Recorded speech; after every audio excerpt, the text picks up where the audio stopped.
দু দলের ক্রিমিনালের গোলমাল, আর দু দলের ক্রিমিনালগুলোই এক। এই বরানগরে এই ক্রিমিনাল পলিটিক্স, দুষ্কৃতি রাজ, এই তৃণমূল এবং পরে তৃণমূল থেকে যাওয়া বিজেপি নেতা তাদের মদতে শুরু হয়েছে। কি আলাদা করবেন?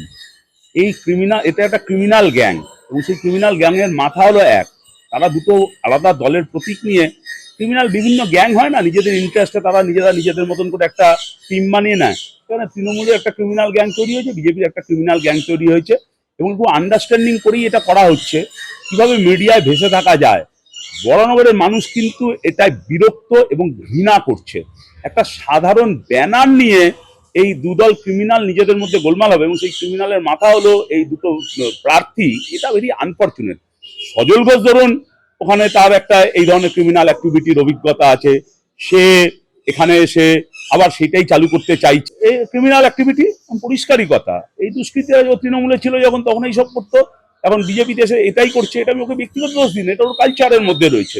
আর অভিনেতাও যে একজন ক্রিমিনাল অ্যাক্টিভিটির সঙ্গে যুক্ত হতে পারে, এটা হলো সৎসঙ্গে স্বর্গবাস, অসৎসঙ্গে নরকবাস।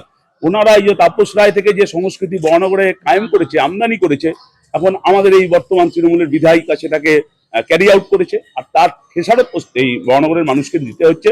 কিন্তু এই ক্রিমিনাল গ্যাংকে রাস্তায় নামিয়ে আসল টার্গেট হলো আবার তৃণমূল বিজেপির মধ্যে কিছুটা মেরুকরণ করে রাখা যায়। এখন হিন্দু মুসলমানে হচ্ছে না, এখন ক্রিমিনাল নামিয়ে এই মেরুকরণের চেষ্টা হচ্ছে। আবার যে বামপন্থীরা, লেফট, তাদের এজেন্ডা, তাদের পলিটিক্যাল ইস্যুগুলো কর্নার হয়ে থাকে, সাইজ হয়ে থাকে।